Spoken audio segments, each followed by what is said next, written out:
Hi every one, welcome back. അപ്പോൾ ഇന്ന് ഞാൻ വന്നിട്ടുള്ളത് ഒരു കിഡിലൻ ഷേക്കിൻ്റെ റെസിപ്പി ആയിട്ടാണ് കേട്ടോ. അപ്പോൾ അധികം പേരുടെ വീട്ടിലുണ്ടാവുന്ന ഒരു ഫ്രൂട്ട് വെച്ചിട്ടാണ് നമ്മൾ ഈ ഒരു ഷേക്ക് ഉണ്ടാക്കിയിട്ടുള്ളത്. അപ്പോൾ ഇത് ഉണ്ടാക്കിയിരുന്ന സമയത്ത് ഇത്രയും ടേസ്റ്റ് ഉണ്ടായിരിക്കും എന്ന് ഞാൻ ഒരിക്കലും പ്രതീക്ഷിച്ചിട്ടില്ല കേട്ടോ. നല്ല ടേസ്റ്റ് ഉണ്ട്, നല്ല ഐസ്ക്രീമിൻ്റെ ഫ്ലേവറിൽ ഐസ്ക്രീമൊക്കെ കോരി കഴിക്കുന്നത് പോലെ കഴിക്കാൻ പറ്റിയിട്ടുള്ള നല്ലൊരു അടിപൊളി ജ്യൂസാണിത്.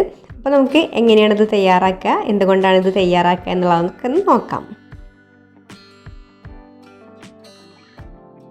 അപ്പോൾ ഏത് ഷേക്കായാലും നമുക്ക് ആദ്യം തന്നെ വേണ്ടത് ഐസാക്കി എടുത്തിട്ടുള്ള പാലാണ്. അപ്പോൾ അതാ ഞാനിവിടെ ഒരു പാക്കറ്റ് പാൽ ഇവിടെ ഐസാക്കി വെച്ച് ഈ ഒരു ബൗളിൽ ഒഴിച്ച് വെച്ചിട്ടുണ്ട്.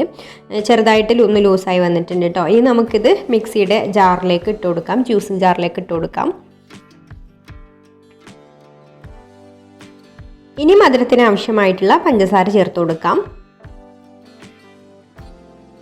ഇനി നമുക്കിതിലേക്ക് പ്രധാനപ്പെട്ട ഇൻഗ്രീഡിയൻറ്റ് ചേർത്ത് കൊടുക്കാം. അതാണിത്, ചക്കപ്പഴം.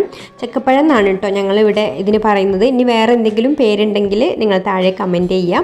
അപ്പോൾ ഓരോരോ സ്ഥലത്തും പല പേരുകളിലായിരിക്കും ഈ ഒരു പഴം പറയുന്നത്. അപ്പോൾ നിങ്ങളുടെ നാട്ടിൽ എന്ത് പേരാണോ പറയുന്നത് അത് താഴെ ഒന്ന് കമൻറ്റ് ചെയ്യണേ. അപ്പോൾ ഇവിടെ ഞങ്ങൾ ചക്കപ്പഴം എന്നാണ് പറയുന്നത്.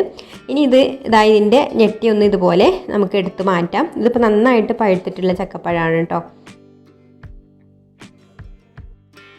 അപ്പോൾ അതായത് പൊളിച്ച് കഴിഞ്ഞാൽ ഇതിൻ്റെ ഉള്ളിൽ നിറയെ കുരുകളുണ്ടാവും. അപ്പോൾ നമ്മൾ കുരു ഒഴിവാക്കിയിട്ട് ഇതിൻ്റെ ഈ ഒരു പൾപ്പ് മാത്രമാണ് എടുക്കുന്നത്. വളരെ കുറച്ച് മതി, നമുക്ക് ഒരു 2 ഗ്ലാസ് ജ്യൂസൊക്കെ അടിക്കണമെങ്കിൽ തന്നെ നന്നായിട്ട് കട്ടി ഉണ്ടാവും കേട്ടോ. ഇത് അടിച്ച് കഴിഞ്ഞാൽ നമ്മൾ ബട്ടർ ഫ്രൂട്ടൊക്കെ അടിച്ചതുപോലെ തന്നെയാണ്, നല്ല കട്ടി ഉണ്ടാവും.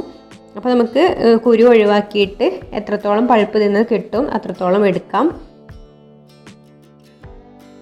സ്പൂൺ വെച്ചിട്ട് മൊത്തത്തിൽ അങ്ങ് കോരി എടുത്തിട്ട് പിന്നെ അതിൽ നിന്ന് നമുക്ക് കുരു പെറുക്കി കളഞ്ഞാലും മതി കേട്ടോ. അപ്പോൾ നിങ്ങൾക്ക് എങ്ങനെയാണോ സൗകര്യം അതുപോലെ പൾപ്പെടുക്കാം. അപ്പോൾ ഞാനിവിടെ കിട്ടുന്നത്ര പൾപ്പൊക്കെ എടുത്തിട്ട് മിക്സിയുടെ ജാറിലേക്ക് ഇട്ട് കൊടുത്തിട്ടുണ്ട്. ഇനി നമുക്കിതിലേക്ക് നല്ലൊരു ഫ്ലേവർ കിട്ടാൻ വേണ്ടിയിട്ട് 2-3 ഡ്രോപ്പ് വാനില എസൻസ് കൂടെ ചേർത്ത് കൊടുക്കാം. അപ്പോൾ ശരിക്കും നല്ലൊരു വാനില ഐസ്ക്രീമിൻ്റെ ഫ്ലേവർ തന്നെ കിട്ടും.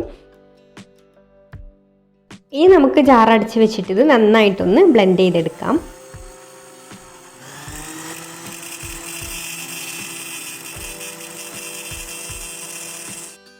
അപ്പോൾ അതാ ഇത്രയേ ഉള്ളൂ, നമ്മുടെ ചക്കപ്പഴം ഷേക്ക് ഇവിടെ റെഡി ആയിട്ടുണ്ട്.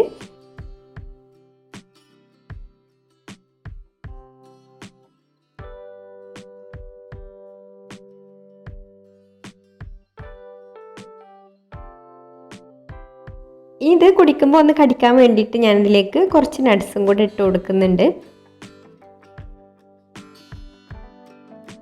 അപ്പോൾ ചക്കപ്പഴമൊക്കെ ഉണ്ടെങ്കിൽ എല്ലാവരും ഒന്ന് ട്രൈ ചെയ്ത് നോക്കുക. ചക്കപ്പഴം കഴിക്കാത്തവർക്ക് വരെ ഈ ഒരു ഷേക്ക് ഇഷ്ടപ്പെടും. ശരിക്കും ഇത് ചക്കപ്പഴം വെച്ചിട്ട് ചെയ്തതാണെന്ന് ഒരിക്കലും പറയില്ല കേട്ടോ, അത്രയ്ക്ക് ടേസ്റ്റ് ഉണ്ട്. അപ്പോൾ എല്ലാവർക്കും ഈ ഒരു റെസിപ്പി ഇഷ്ടമായിട്ടുണ്ടാവും എന്ന് വിചാരിക്കുന്നു. ഇഷ്ടമായിട്ടുണ്ടെങ്കിൽ ഒന്ന് ലൈക്ക് ചെയ്യുക, ഷെയർ ചെയ്യുക, നിങ്ങളുടെ അഭിപ്രായങ്ങളൊക്കെ താഴെ കമൻറ്റ് ചെയ്യുക. പിന്നെ ഈ ചാനൽ സബ്സ്ക്രൈബ് ചെയ്യാതെ കാണുന്നവരാണെങ്കിൽ ഒന്ന് സബ്സ്ക്രൈബും കൂടെ ചെയ്യണേ.